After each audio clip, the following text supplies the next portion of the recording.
et je vous souhaite la bienvenue à l'émission Au cœur des Appalaches. Il existe des épreuves qui sont difficiles à traverser, plus que d'autres. Et parmi celles-ci, on retrouve le deuil périnatal, soit le deuil à la suite de la perte d'un enfant durant la grossesse, à l'accouchement ou dans la première année de vie du bébé.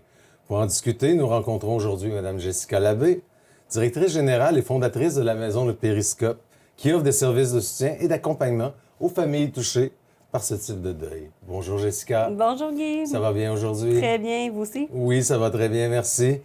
En premier lieu, qu'est-ce que le deuil périnatal et en quoi est-ce différent des autres types de deuil?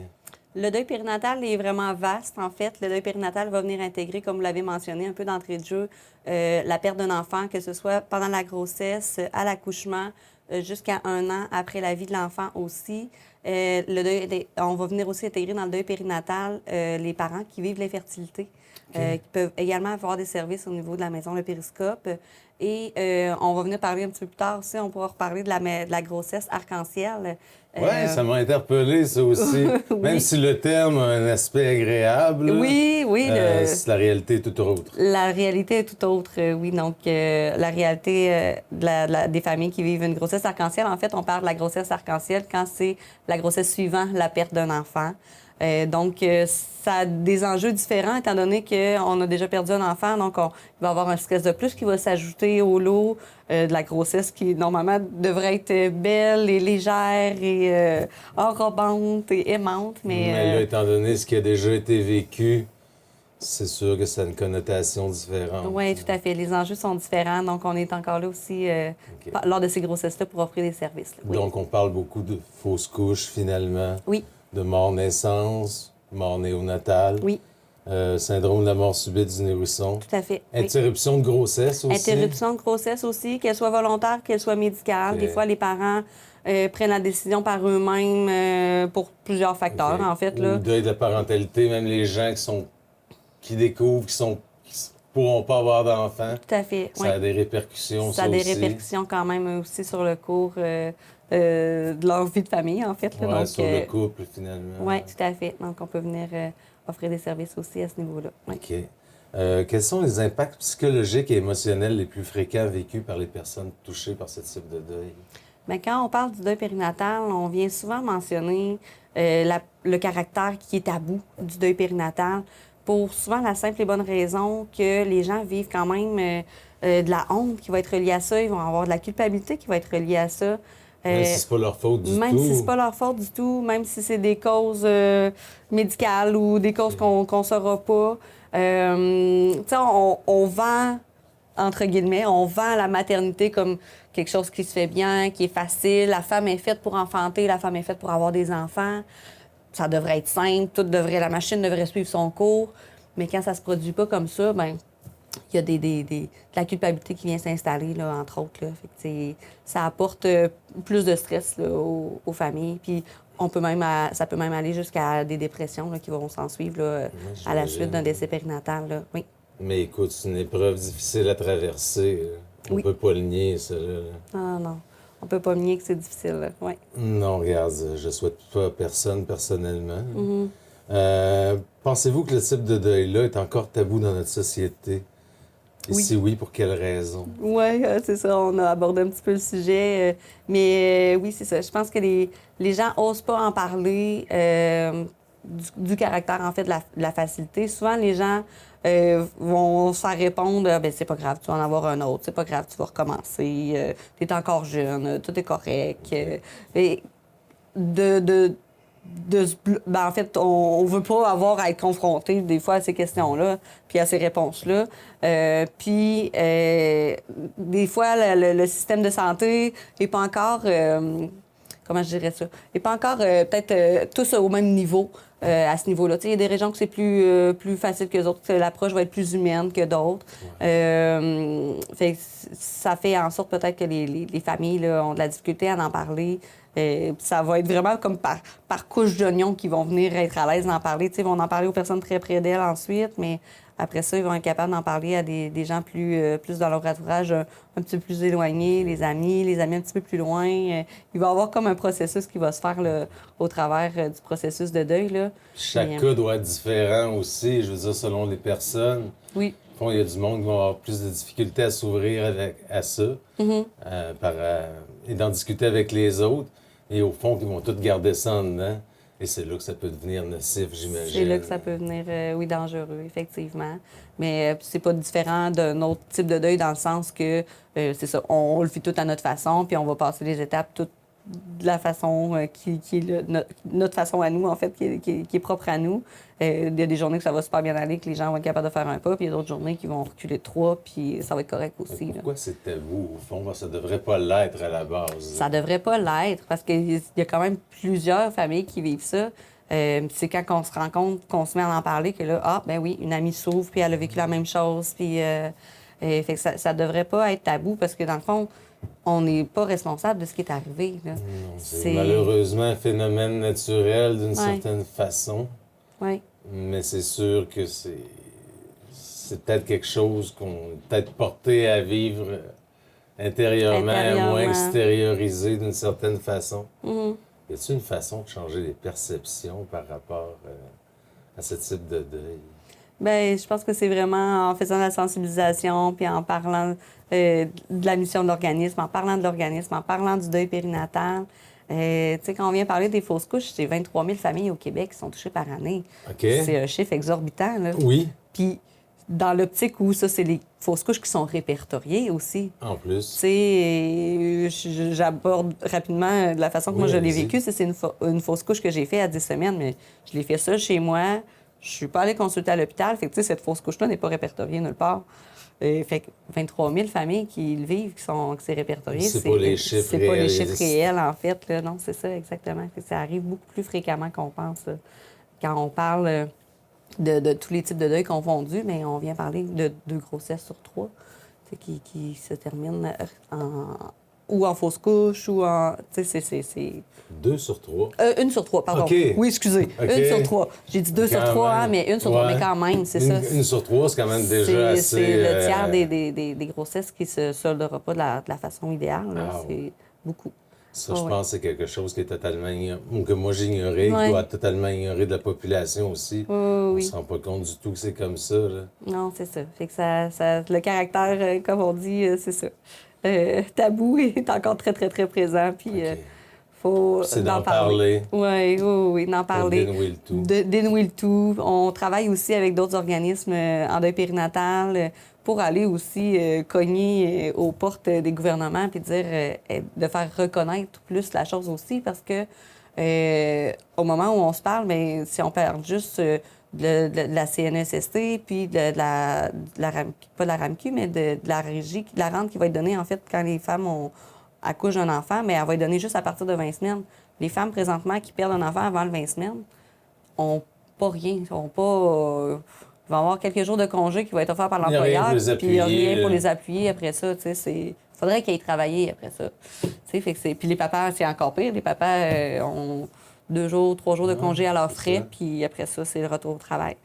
Fait que, puis c'est difficile pour la mère, mais c'est difficile pour le père aussi. C'est difficile pour le père aussi, parce que là, lui, en plus, il porte sa charge sur ses épaules que, OK, bien là, ma conjointe ne peut pas retourner travailler tout de suite, bien là, moi, il faut que j'aille au bâton, puis il faut que je continue. Okay. C'est des enjeux qui sont particuliers. Même, oui. Comment réagit l'entourage en général face à ce type de perte? Et on ne parle pas juste des parents, au fond, mais de la famille autour de la famille élargie.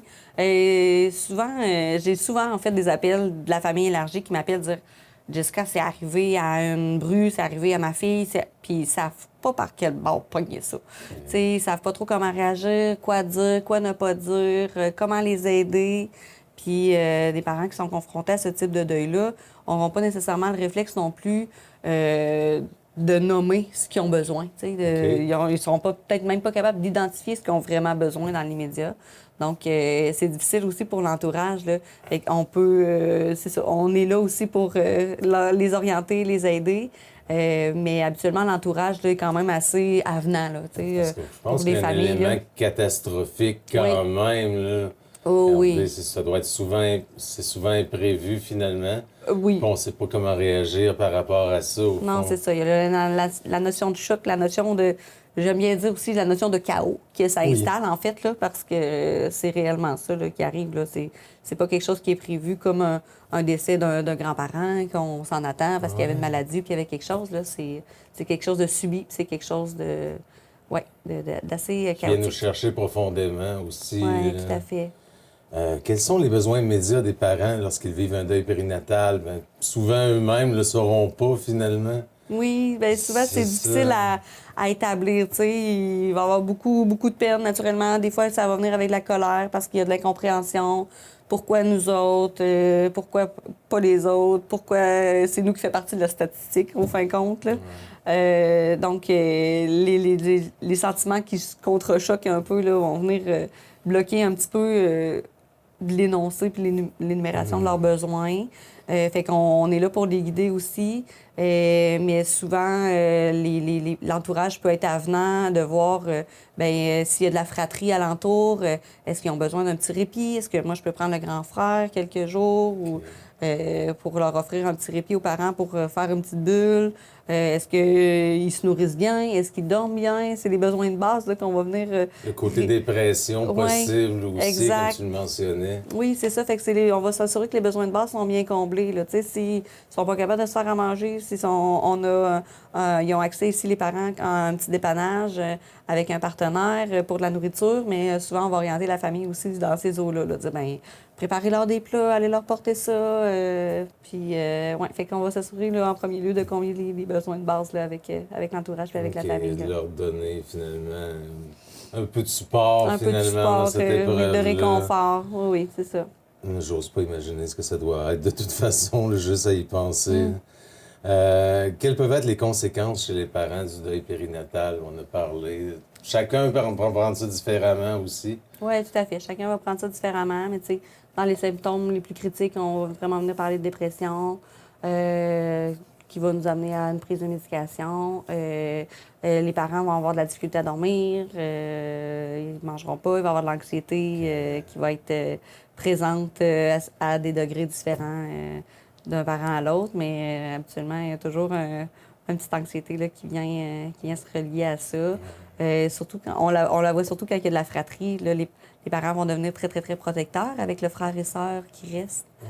Parce qu'ils savent pas. Ils disent, Colin, si c'est arrivé une fois que la vie m'a enlevé un enfant, ben qu'est-ce qui peut se produire d'autre? Ceux qui sont déjà plus âgés, peut-être. C'est sûr, dans la perspective d'en avoir un autre. Oui, aussi. Ça, c'est là que ça doit jouer davantage, peut-être aussi. Oui, tout à fait. Oui, cette anxiété-là de faire une petite grossesse parfaite, puis de pas bouger, puis bon, là, ils vont ressasser dans leur tête, mais qu'est-ce que j'ai fait de pas correct pour que ça arrive, là, tu sais, là, ça va leur mettre une charge émotive supplémentaire, là, qui va faire en sorte que ça peut les mener là, vers une anxiété plus profonde qui va mener à une dépression.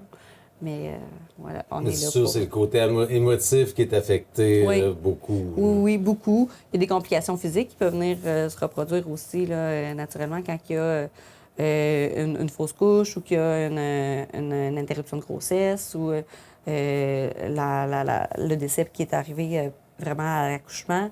Il peut y avoir des complications physiques qui restent là, dans le sens que il peut y avoir des restants de placenta, il peut se faire une infection. J'ai des mamans qui sont retournées à l'hôpital parce qu'ils avaient fait une phlébite suite à l'interruption de grossesse. Il ne faut pas minimiser le côté physique non plus. Il faut rester alerte là, quand même là, quand il arrive des processus comme ça. Là. Ouais. Donc, il y a beaucoup de répercussions possibles. Oui. Il peut y avoir une séparation aussi, au bout du compte de tout ça. Là. Le papa et la maman n'ont pas... L'homme et la femme, je pense, de façon générale, n'ont pas la même vision la même façon de voir les choses. Non, c'est ça. Fait que, même s'ils sont tous les deux touchés. Même s'ils sont tous les deux touchés. C'est sûr, la mère est particulièrement impactée. Exact. Ça n'a même pas le choix. Non, c'est ça. La mère l'a porté. Pour le père, c'est pas concret, moins concret. Du moins, pas que c'est pas concret, mais ça peut être moins concret. Fait que le père... Puis par la force des choses que le papa doit retourner au travail plus rapidement, il peut y avoir un décalage assez important qui fait en sorte que ça peut mener à une séparation. Au bout ça met de la pression sur le couple. Ça met de la pression sur le couple, tout ça. On appelle au réconfort, puis à la vigilance, puis à la bienveillance dans ces choses-là. Pour aider ces gens, au fond, vous avez démarré, je crois, en 2023. Oui. La maison, le périscope. Pouvez-vous nous présenter la maison ainsi que sa mission? Oui, bien sûr. Le 7 juin 2023, j'ai décidé d'ouvrir des services.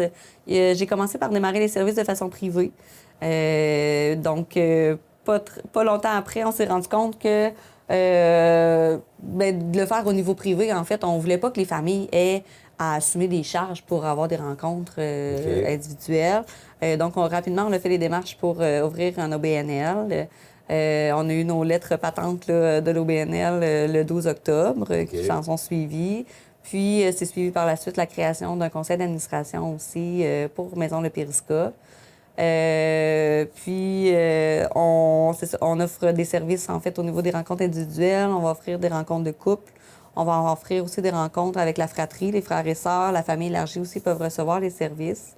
On a des activités de groupe, donc qui vont vraiment être des activités prétextes, là, en fait, pour que les familles se rencontrent, se réunissent, pour qu'ils puissent en parler ouvertement, en fait, pour qu'il y ait un endroit sain pour parler de ce qui leur est arrivé, puis qu'il n'y ait pas de barrière, pas de jugement. On va offrir des activités aussi de cette façon-là. Puis on a des levées de fonds, naturellement, qu'on met en branle à chaque année. On a la cérémonie des anges aussi, qui est présente. On va y revenir. Oui, c'est ça. Puis là, on regarde pour cette année. On voit que la réponse est belle aussi des parents lors des activités de groupe. Donc, on regarde pour démarrer un groupe de soutien, dans le fond, de façon plus régulière, là, pour offrir aux parents. Ouais. C'est quelque chose qui est très demandé. C'est quelque chose, c'est quelque chose qui est demandé, c'est quelque chose qu'on pourrait élargir aussi, dans le sens le faire peut-être avec une portion virtuelle. Donc, les gens pourraient se connecter du confort de leur salon aussi là, pour vivre ces ateliers-là. Donc, j'ai reçu la formation là, pour offrir les ateliers l'an dernier. Donc, on veut remettre ça en branle cette année. Ouais. Là, ça permettrait d'appuyer finalement les parents, finalement, et l'entourage de la famille. Aussi, tout à fait, oui. Finalement, à ce niveau-là. Oui, tout à fait. Comment est née l'idée de créer cet organisme de votre côté? Bien, en fait, j'ai eu l'idée de créer l'organisme parce que j'ai moi-même vécu une fausse couche à 10 semaines de grossesse en 2018. Le 7 juin 2018. Donc, la date est importante de création. Ça avait être comme ça. Faut craindre, c'est correct. Mais c'est ça. J'ai perdu un petit garçon pendant la grossesse de ma deuxième fille. Donc, j'ai perdu le jumeau de ma fille. Puis tout ça, il y a eu un processus. OK, vous aviez eu des jumeaux, mais il y en a un seul. J'avais des jumeaux, puis il y en a une seule qui a géné à terme. OK. Oui. Fait que pendant la grossesse, c'est ça, quand on parlait du caractère honteux, en fait, de la chose, puis qu'on se sent coupable de tout ça, ça m'est arrivé beaucoup parce que je me disais, bien, il faut que je continue, ma fille est en santé, elle s'est accrochée, tout va bien. Fait que j'ai un peu mis de côté mes émotions par rapport à ma fausse couche. Je l'ai pas vraiment vécu dans le temps que c'était arrivé. Ça m'a vraiment frappée, en fait, quelques années après même. Parce que j'ai vécu ma fausse couche toute seule à la maison, dans la salle de bain. Puis j'ai pas gardé le petit fœtus au moment où c'est arrivé. C'est ça. Puis genre, 2 ans et quelques après, là, on dirait que j'ai fait place à ces émotions-là. Puis là, je me suis dit, hey, si moi j'ai vécu ça toute seule chez nous à la maison, puis j'en ai pas parlé, c'est sûr que c'est arrivé à plein d'autres personnes. Fait que... Il n'y avait pas de support dans ce temps-là non plus? Il n'y avait pas de support non plus. Puis je suis une éducatrice spécialisée, mais fait que les ressources dans la région, je les connais quand même beaucoup. Fait que, tu sais, quand j'ai mis en branle les services, c'est ça, j'ai rapidement été... Avant de mettre les services en branle, en fait, avant que le projet naisse, vraiment, tu sais, j'avais été voir les ressources communautaires qui sont en périnatalité. J'avais encore un contact avec les infirmières au CLSC en périnatalité. Et je les ai approchées de dire, mais quand ça arrive, qu'est-ce qui se passe? Qu'est-ce que vous faites? Puis... Mais toi, t'en avais pas parlé vraiment beaucoup, finalement, non plus. Non plus, c'est ça. Non, j'en ai parlé vraiment plus tard. T'as pas extériorisé quand c'est arrivé? Quand c'est arrivé sur le coup, non, vraiment pas. T'as occulté les choses pour une... J'ai continué ma grossesse, j'ai mené ça à terme, c'est ça, on s'est occupé de prendre soin de la cocotte, puis c'est parfait. Mais c'est venu me refouetter, en fait, quand j'ai suivi une formation pour accompagner les gens dans le deuil. Là, on reparlait de nos deuils. Et là, tout a ressurgi. Et là, tout a ressurgi, vraiment. Fait que, Fait qu'à ce moment-là, j'ai comme fait, OK, bon, là, qu'est-ce que je fais avec ça? Puis Il y a Tu un vois, déclic qui s'est il y a un déclic qui s'est opéré. J'ai pris le temps de gérer mon propre deuil, mais après ça, c'est ça, étant éducatrice spécialisée Ça aussi, fait je pense que un deuil à retardement, vraiment. d'une Oui, certaine oui. façon. Vraiment, c'est ça. Fait que peut-être que le temps avait passé aussi, que ça a facilité les étapes de mon propre deuil, mais Il faut dire que comme c'était des jumeaux, tu avais une autre priorité oui, tout à aussi. fait. Oui, oui, oui, tout à fait. Fait que je me ouais. suis mis en branle par la suite là, pour ouais, ouvrir les services, puis avec les partenaires de la région, là, voir qu'est-ce qui pouvait être mis en place, puis comment on pouvait aider. Ouais. OK. D'où est venue l'idée du nom, le périscope? Y a-t-il une signification particulière qui est rattachée à ce nom-là? Bien, la signification, le mot périscope, en fait, ça vient vraiment parler, tu sais, le périscope vraiment des sous-marins qu'on voit. Puis la définition d'un périscope, c'est un instrument d'optique qui sert à voir par-dessus un obstacle plus loin que nous. Fait que je voulais vraiment que les services de la maison, le périscope, soient ce rôle-là pour les familles, amène les familles à voir par-dessus l'obstacle, par-dessus ce qui est en train de se passer, mais voir tout autour d'eux l'aide qui pouvait être apportée, voir ce qui pouvait être fait pour eux. Puis je voulais avoir quelque chose en lien avec la périnatalité. Donc, tu sais, quand j'ai cherché le nom, je cherchais vraiment quelque chose péri. Je voulais pas nécessairement avoir le mot deuil dans le nom de l'organisme parce qu'on veut garder un caractère plus neutre, là, peut-être, là, pour amener les familles dans la lumière. Mais je pense que ça reflète bien. Je pense que les organismes qui s'occupent du deuil, que ce soit à différents niveaux, Ouais. je pense pas qu'ils ont deuil souvent dans leur dénomination non plus, c'est ça. finalement. Fait que j'ai vraiment accroché sur le mot périscope, là, vraiment. Ouais, je trouve que ça a une belle image. Puis à l'époque, il n'y avait vraiment rien là, pour aider les gens qui étaient touchés par ce fléau-là. Bien, on avait le centre du deuil à l'époque, là, tu sais, qui offrait, qui était spécialisé autant que les services au périscope le sont. Non, il n'y avait rien qui était en place. Ouais, donc, ça, il n'y avait rien du côté périnatal, finalement. Ouais. OK. Quel type de service offrez-vous concrètement aux familles endeuillées? Tout à fait. Donc, on offre... c'est vraiment du soutien, de l'accompagnement. Donc, tu sais, ce qui est important de rajouter, c'est qu'on va prendre les familles où elles sont, puis on va les amener un petit peu plus loin où elles veulent aller, en fait. Où elles veulent aller, c'est vraiment... les familles, c'est vraiment les personnes aussi, de façon individuelle, qui sont maîtres de leur suivi avec nous, là, en fait, là.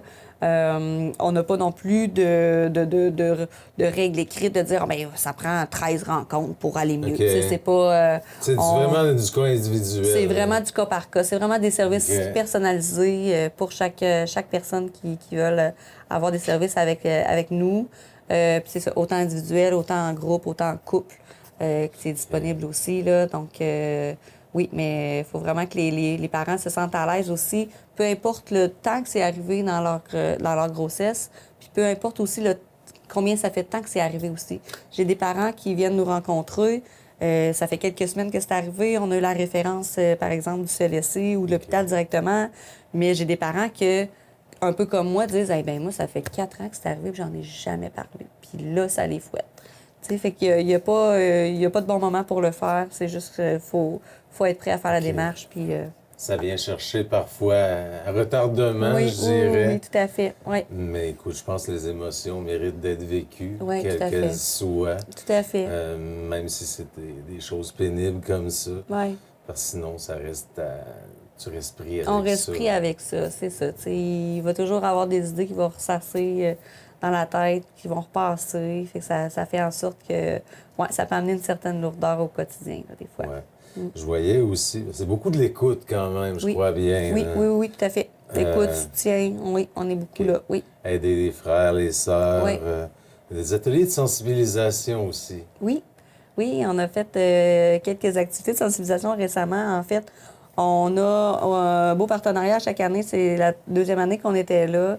La Ville de Thetford nous autorise à être présents pour la cérémonie, pas pour la cérémonie, mais pour la donation des arbres de vie qui appellent.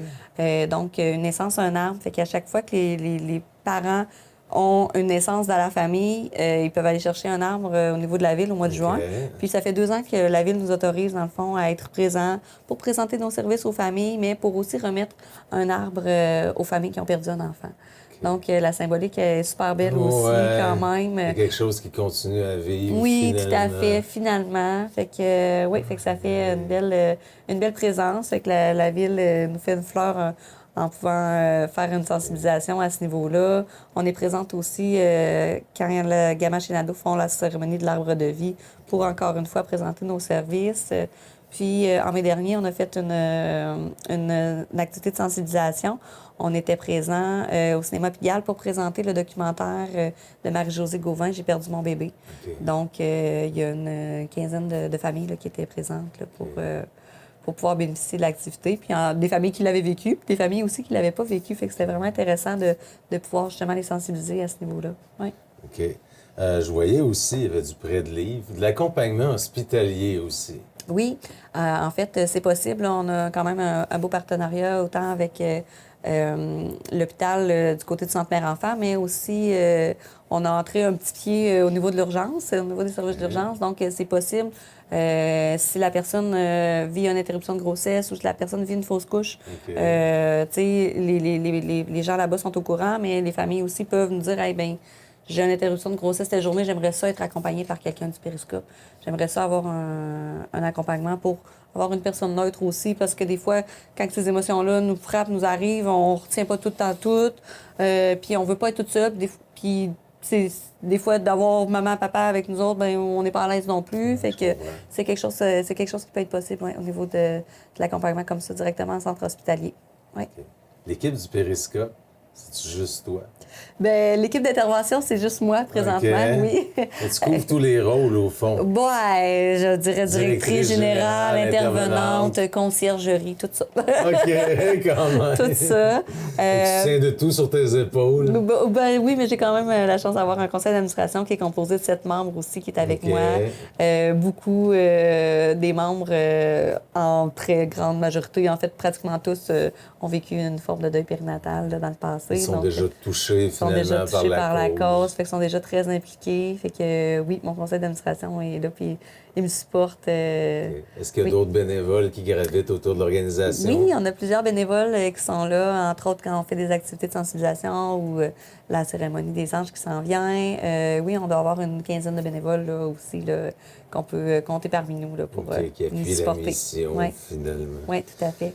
À quel moment du processus de deuil intervenez-vous habituellement? Ça peut être à n'importe quand, finalement. Oui. Ça peut venir de se produire, comme ça peut être quelques années plus tard. Oui, tout à Donc, fait. il n'y a pas de limite à ce Il n'y a niveau-là. pas de limite du tout. J'ai fait des activités de sensibilisation dans des organismes communautaires l'an passé, puis j'allais rencontrer des groupes de personnes, disons, plus âgées, plus OK. matures. Puis, il y a des femmes que ça leur est arrivé, il y a 30-35 ans, mais qui ne s'étaient pas parlé du tout à cette Non. époque-là. Là. Fait C'est encore peut-être plus tabou à cette Tout à époque-là fait. que ça l'est maintenant. Oui, tout à fait, effectivement. Là, on n'était pas très loin de l'époque où le curé venait quasiment cogner et dire ben tu recommences, ma belle. Fait que c'était OK. pas parlé, le deuil périnatal, vraiment. Puis Fait c'était que pas juste ça, c'était le baptême le plus rapidement possible Oui, aussi. aussi, c'est ça. Fait que ça fait en sorte que quand je fais des activités de sensibilisation comme ça, ben des fois, j'ai fait des suivis par la suite avec des femmes en individuel parce qu'ils disent, Caroline, j'en ai fait 4 fausses couches, moi, j'en ai jamais parlé de ma vie, tu sais. Fait que ça les a, c'est ça, ramenés à ça. C'est resté enfoui en elle d'une Mhm. certaine façon. Oui. Mais là, juste le fait d'en entendre parler, ça vient remuer Ça vient le tout, remuer là. ça, puis raviver ça un petit peu. Fait qu'on n'a pas besoin de prendre beaucoup de rencontres. Des fois, juste 1 ou 2 rencontres, puis juste le fait de le verbaliser puis de faire de la place à ces émotions-là, d'accueillir ces émotions-là, c'est suffisant. Là. C'est pour ça, tantôt, tu disais qu'il n'y a pas de nombre de rencontres fixes. Non, c'est ça. C'est selon les besoins de la Tout personne. à fait. Oui, vraiment. Carrément. Tout à fait. Oui. OK. Est-ce que les services sont gratuits et accessibles à tous? Oui, les services sont gratuits, sont accessibles à tous. Les gens là, ça peut venir un peu partout des références, mais Y a-t-il tous un les services sont gratuits. territoire? On gravite autour du territoire de la MRC des Appalaches. OK. Des fois, j'ai des rencontres, étant donné que j'ai un partenariat avec les Perséides de Québec. OK. Des fois, j'ai des rencontres. Qui est un autre organisme? Oui, qui est qui un a autre la même organisme. vocation Oui, aussi? tout à fait, en deuil périnatal du côté de OK. Québec. Mais nos parents, nous, dans le fond, qui ont une fausse couche, pas une fausse couche, mais qui ont des fois une interruption ou des complications de grossesse, en fait, qui vont se faire avant je pense qu'ici, à Thetford, ils les prennent à partir de peut-être juste la 35e, 36e semaine. Avant ça, ils vont les déplacer du côté de Québec. Donc, les parents peuvent accoucher au CHUL, mais au CHUL, directement, ils vont faire des références aux Perséides. Mais les Perséides nous feront la référence là, par la suite, là, car c'est des familles de notre territoire. Là, donc, ça peut rentrer de cette façon-là aussi. Là. Ouais. Est-ce que ça fonctionne beaucoup par référence où les gens apprennent à vous connaître et vous contactent directement ou ça passe essentiellement par les références? Ben, j'ai envie de vous dire, c'est un 50-50. OK. Oui, il y a une partie que c'est vraiment du référencement là, ou des partenaires du Centre Mère-Enfant, l'équipe de périnatalité du CLSC. OK. On a aussi comme partenaire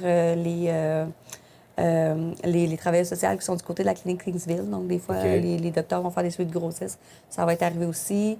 Des fois, tu vois, j'ai récemment fait un partenariat avec les techniciennes en imagerie médicale là, qui font les échographies de grossesse. OK. Donc, elles aussi là, m'ont approché dans le fond, me dire, ben, Jessica, laisse-nous nos pamphlets. Des fois, c'est eux qui ont à faire l'annonce Ouais. qu'il n'y a plus de petits cœurs qui bat. Ah, Ou que...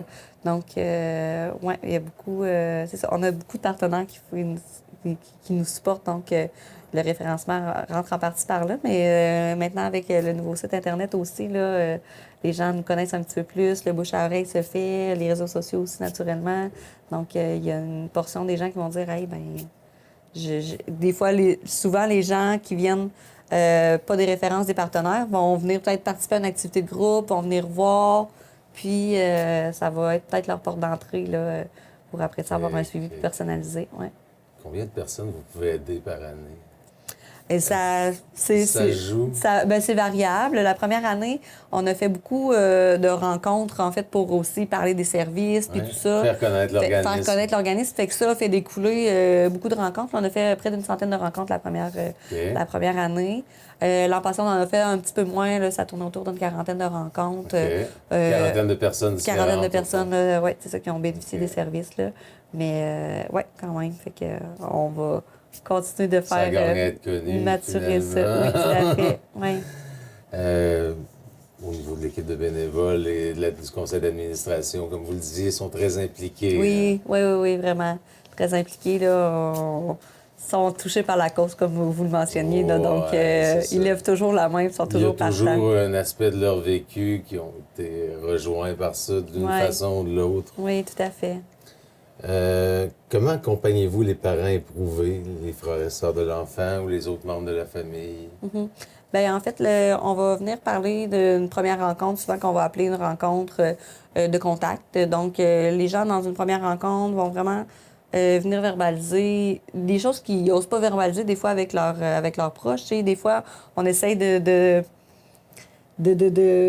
protéger, en fait, notre entourage, des fois.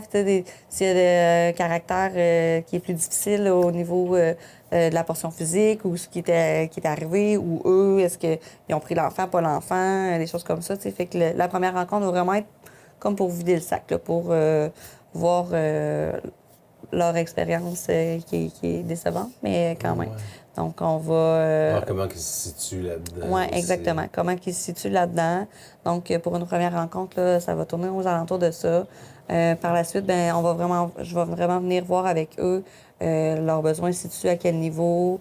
On va venir voir aussi la portion psychologique, voir comment que ça se passe, voir s'ils ont des enjeux de culpabilité, des enjeux de peur, des enjeux de crainte. Fait qu'on va les aider à nommer leurs émotions, leurs sentiments par rapport à cette situation-là. Sentiment ou ressentiment. Oui, tout à fait, exact. Puis par la suite, j'ai quand même suivi 2 formations là, aussi au niveau du deuil périnatal. Donc, ça m'a amené un bagage d'outils là, qui peuvent être mis en place là, pour aider les familles là, dans leurs étapes du deuil. Là. Oui.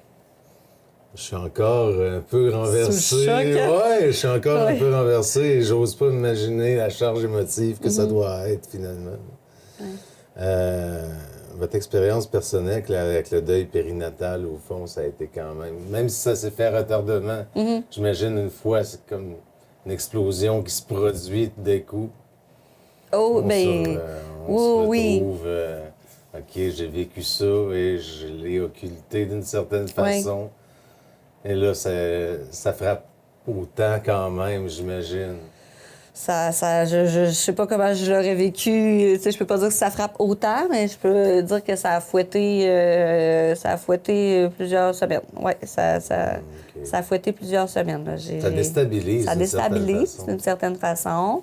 Puis c'est beaucoup de trouver la place qu'on va donner à cette petite être quand même, en fait. Là, tu sais, c'est ça qui va venir aider les parents, les familles au bout du compte, c'est de trouver comment ils peuvent faire de la place à cet enfant-là qui est perdu sans que ça prenne trop de place dans notre quotidien non plus, que ça deviene incommodant, que ça devienne paralysant, en fait, je pourrais utiliser.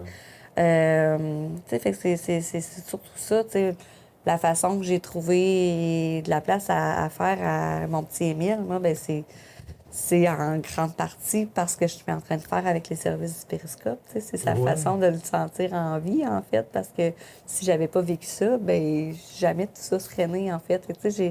J'ai réussi à trouver du beau dans cette expérience-là. Tout en aidant les autres qui sont pris dans les mêmes circonstances. Oui, tout à fait, exactement. Quels sont les principaux défis que vous devez relever en tant qu'organisme? Le financement. Ben, écoute, oui. C'est tous les organismes. C'est tous les organismes que c'est comme ça. Là. Le financement, c'est ça. C'est en grande partie la partie où c'est plus difficile. Ça a été difficile de se faire reconnaître. Mais tu sais, oui, je pense qu'il y a eu un certain temps où il fallait faire un petit peu nos preuves, comme je peux dire, puis c'est correct aussi. S'intégrer dans le milieu. S'intégrer dans le milieu, puis se faire connaître, c'est correct, ça fait partie d'eux. Maintenant, tu sais, d'avoir la reconnaissance de nos pairs, des organismes qui sont ont la même mission que nous. Oui, tout à fait, c'est ça. Fait que oui, mais tu sais, le financement reste le gros nerf de la guerre, si on peut dire. D'avoir la reconnaissance au niveau du PSOC, du programme de soutien aux organismes communautaires. Il faut avoir un an de compléter avant de faire une première demande.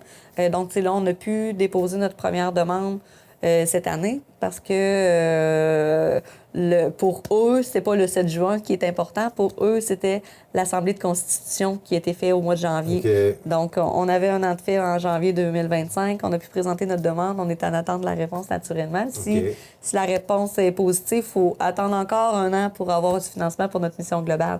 Et tu sais, je partais pas un organisme à but non lucratif en me disant que ça allait être facile, puis en me disant que j'allais avoir du financement tout de suite. Là, c'est pas le cas. Heureusement, là, il y a des levées de fonds qui sont faites, puis heureusement, il y a des partenaires financiers qui proposent d'autres alternatives en attendant qu'on ait le financement vraiment de la mission globale au niveau du PSOC. Mais c'est ça. Ça reste que j'investis beaucoup de temps dans cette portion-là, oui. OK, c'est beaucoup de travail quand même.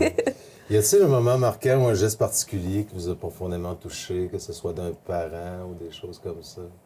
Des témoignages? Oui, on a tellement des beaux témoignages. Puis à chaque fois qu'on a la cérémonie des anges aussi, de voir que les familles reviennent d'année en année, de voir qu'ils s'impliquent. Puis c'est leur moment à eux, ils se font une petite bulle à eux. Tu sais, ça, je trouve ça wow à toutes les fois. De voir aussi, là, j'en ai glissé un petit mot, mais de voir aussi la reconnaissance des organismes qui sont comme nous, mais ailleurs, là, les organismes en deuil périnataux, là, de voir la reconnaissance, puis de l'appui, puis le référencement qui vient d'eux, ça fait une belle tape dans le dos. Là. Oui, vraiment. Oui, j'imagine comment c'est gratifiant. C'est gratifiant, tout à fait, oui. Quelles idées préconçues souhaiteriez-vous déconstruire au sujet du deuil périnatal? C'est toutes les petites phrases plates qu'on entend, là. Tu sais, là, c'est pas grave. Tu es jeune, tu vas recommencer. Tu vas... tu sais, c'est banalité. C'est banalisé, oui. C'est beaucoup banalisé. Tu sais, le caractère psychologique n'est pas toujours pris en cause quand on vient parler de deuil périnatal parce que pour l'entourage, c'est pas toujours concret. Tu sais, tu l'as pas connu, voyons, c'est pas grave. Non, tu l'as porté.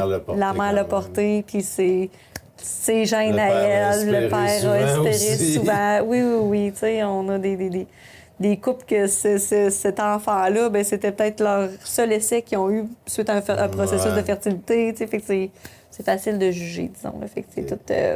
cette portion-là, là, si on pouvait l'éradiquer, ce serait parfait.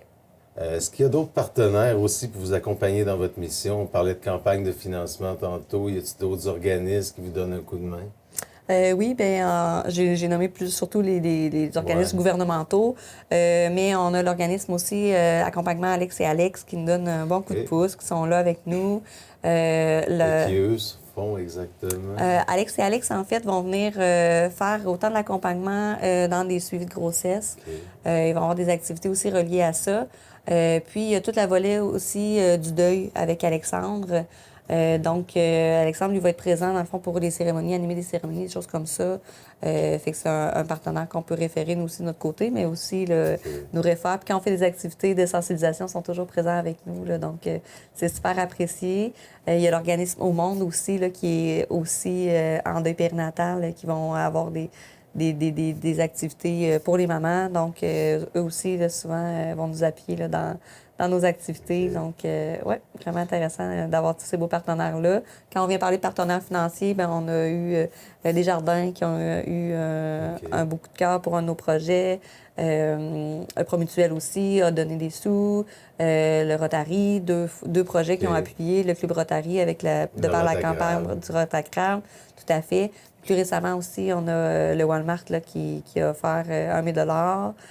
Puis le Festival de la Relève aussi, là, qui on peut compter parmi nos partenaires financiers là, des 2 dernières années. Là. Ouais. Outre ces partenaires financiers-là, est-ce que la communauté locale vous aide ou pourrait vous soutenir d'une certaine façon? Je pense qu'on peut devenir membre de votre organisme. Oui, tout à fait. C'est la façon rapide et efficace pour appuyer l'organisme. Oui, les gens peuvent devenir membres de façon annuellement pour un 20 pour l'année. Donc, ces fonds-là se retrouvent catapultés dans les services aux familles, là, vraiment, quand on fait des activités de groupe ou qu'on a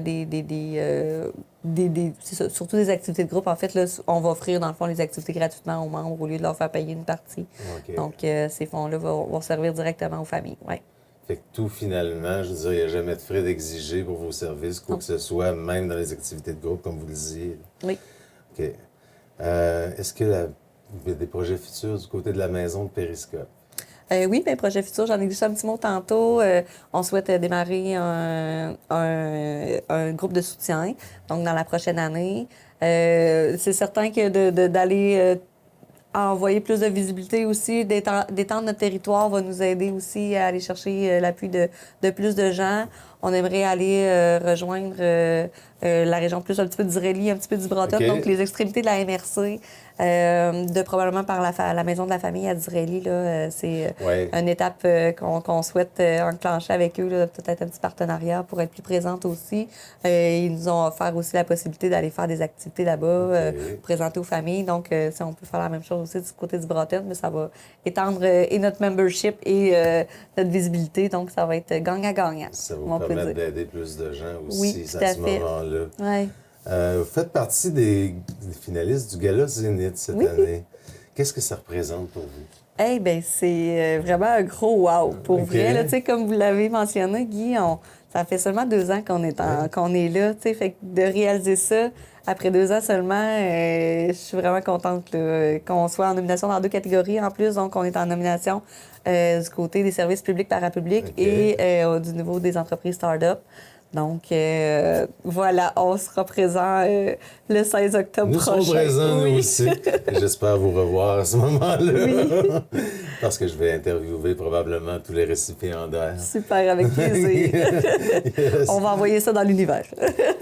On a parlé un peu là, de l'événement qui se tiendra au Vitrail le 12 octobre à 9h. C'est, au fond, la cérémonie des anges. En quoi ça consiste exactement? La cérémonie des anges, en fait, est là pour venir mettre vraiment en lumière les familles, les enfants qui ont été perdus, que ça soit encore là dans la dernière année ou il y a plusieurs années. Comme je vous le mentionnais, les familles reviennent d'année en année. Le 12 octobre, étant donné que le 15 octobre, c'est la journée de sensibilisation du deuil périnatal. Donc, on met toujours cette cérémonie-là très près de la date de sensibilisation. Les familles sont invitées dès 9h. Ils vont pouvoir participer à la collaboration d'une œuvre collective. Donc, d'une toile commune avec une artiste de la région. L'activité va être animée par Alexandre Genet. Qui est l'artiste, c'est ce que j'allais demander. Cette année, on l'a gardé secret. Oh, c'est secret, OK. On ne dévoile rien. Oui, on ne dévoile rien. Il faudra être présent. Mais puis, les gens qui sont invités, même les gens qui n'ont pas vécu le deuil périnatal, ça sert vraiment aussi d'activité de sensibilisation au niveau de cette belle journée-là, cette belle activité-là, de venir appuyer les familles puis de venir voir ce qu'il y en est. Mais oui, donc on va avoir encore œuvre collective. La cérémonie va être animée par Alexandre Genet de l'accompagnement Alex et Alex, justement, qui va être là avec nous. Les familles vont se voir remettre aussi un lampion qu'ils vont pouvoir allumer de façon symbolique pendant la cérémonie. Puis la cérémonie se termine toujours par un petit goûter là, pour les familles. Donc, les familles vont être invitées à rester par la suite, là, puis à discuter, puis à débriefer tout ça ensemble. Ouais. Est-ce qu'il y a d'autres activités qui sont organisées parfois? Oui, tout à fait. Okay. Bien, là, il s'en vient une activité, dans le fond, probablement en fin octobre. On va avoir une activité du côté du jardin. On a un jardin, dans le fond, qui est en collaboration avec la ville, qui a été mis en place pour que les familles puissent aller planter un bulbe pour l'enfant qui a été perdu. Donc, c'est quelque chose qui va être fait à la fin octobre. Puis, on va faire en même temps un atelier de peinture sur roche pour pouvoir déposer une pierre à côté de notre bulbe. Donc, pour les familles, là, ça va être une façon symbolique encore là, de mettre un petit peu de lumière sur leurs enfants qui sont perdus. Parfait. Ouais. Je pense que la maison mérite d'être connue. Donc, de quelle façon peut-on vous contacter? On peut nous contacter par courriel à info@maisonlepériscope.ca, par téléphone aussi dans le 418-814-8518. Sur le site Internet, vous avez toutes les informations aussi, puis encore plus que ce qu'on s'est jasé, donc du côté de maisonlepériscope.ca. Je pense que le site Internet est quand même assez récent aussi. Oui, tout à fait. Puis on a souligné ça en même temps que le 2e anniversaire en juin. Ouais. Parfait. Et vous avez aussi une page Facebook? Oui, on a une page Facebook qui est simplement Le Périscope, tout simplement. Oui. Parfait. En terminant, est-ce que vous avez un message à adresser à la population? Bien, en fait, je souhaiterais simplement dire à la population que peu importe ce qu'ils ont vécu, peu importe quand ils l'ont vécu, les portes sont ici, sont toujours ouvertes. Puis les gens qui l'ont pas vécu, ben je vous invite à venir nous rencontrer, juste venir faire une petite heure ou deux de bénévolat, des fois lors d'une activité. Ça va peut-être, c'est ça, ça va ouvrir l'esprit puis voir que finalement cette portion de gens-là qui l'ont vécu ben, est beaucoup plus nombreuse qu'on le pense puis ont besoin de support. Un accouchement sur 3, comme vous l'avez mentionné tantôt. Mon Dieu, c'est beaucoup plus que ce que je pensais. Oui. Bon, ben merci, Madame Labbé. Ça fut très agréable, cette rencontre-là. Et je vous souhaite une bonne continuation dans vos activités. Merci beaucoup d'avoir pris ta bonne journée. Merci.